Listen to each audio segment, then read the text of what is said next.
dhibaatooyinka aad fara badan way jirtay saasoo tahay dhalinyarada Soomaaliyeed maanta Liibiyaga ayaa ku dhibaataysan dhibaato ugu badanna maanta Somali Maxamed ayaa ku haystaa Liibiya inta wallahi horta hadii aan maanta aanu shucuurtada iyo dareenkayga ka hadlo dalkayga aad baan ugu faraxsanahay meeshaan imid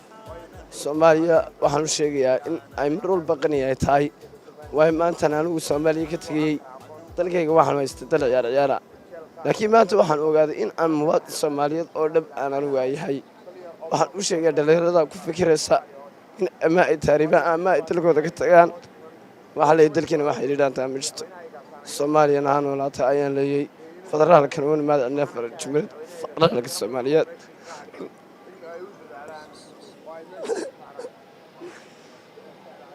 wallahi intii ma koobi karo meel dareemay inaan ciidadooyo ku taaganay baan dareemayaa way waliga ismaalayeen adigoo Soomaaliyeed u daajaan noqonsa aan mid kale waxaan dhalinyaro xabsi ku xunad 2 sano Liibiya galanay 2 sano xabsi ku jiray maanta dawladda Soomaaliya darteed ayaan anigu xorriyad u helay aan gaar ahaan hadii aan xagga siyaasadda yara farageliyana anigu rayhaantayda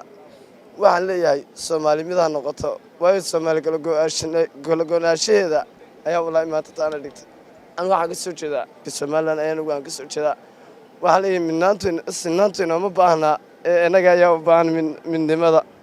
maanta hadii mid la noqdo dhalinyaro badan maanta Liibiya kuma baaba'deen waxaan leeyahay Soomaaliya anigu aan noolaato Soomaaliya madaxweynaha Maxamed Cabdullaahi Farmaajo aad baan u macdaleeyaa isagana runtii wallahi naftayda xataa hadii maanta ilaa u jarban jaraya madaxweynaha waxaan leeyahay Soomaalida ama dhalinyarada khayrkay ku fikiraysa in ay taariikheed ay dalkooda ka tagaan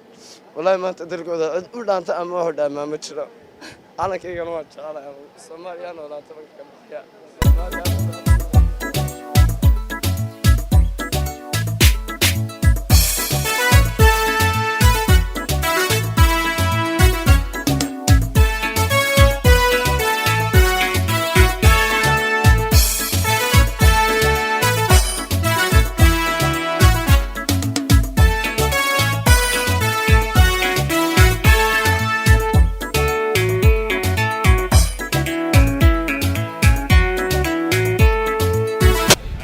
magacaygu yahay Idris Cabdi Cabdilaahi ana magac dheer nedka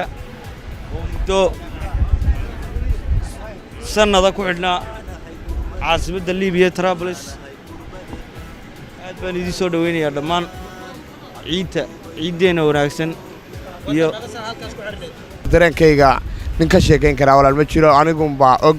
dareenkayga haweeyo aad baan walaal dadka Soomaaliyeed iyo wariyaasha Soomaaliyeed ugu mahad celinayaa كان هان مدحda Soomaaliyeed ayaan ugu mahad celinayaa walaal oo ila garab istaagay inay iga soo saaraan jeelasha Soomaaliyeed jeelka Liibiya oo waliba hariya habeen bal lagu dilayo oo jirdil lagu gabaysanayo oo lagu oranayo sag ummag ya dilgaxba ya maybuun mar walba walaal hadal xun oo aanad waxan ku dhagaaga ayna ku quudayn lagu oranayo walaal marka waxa weeye walaal maanta wallahi cidina farxadeed cid kama sheekeen karto Somali oo ku dhibaataysan dalka Liibiya oo jeebal ku jirto oo jeeshka ku jirto oo ku dhibaataysan marka qayb way ku jiraan intii badan Soomaaliyeed ilaa alxamdulillah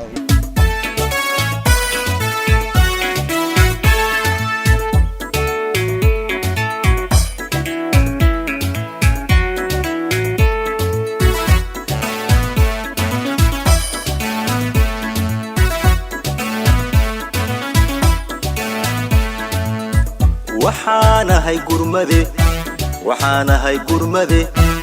gooriyo ayaan cadow goobayo gaaf mir ku jira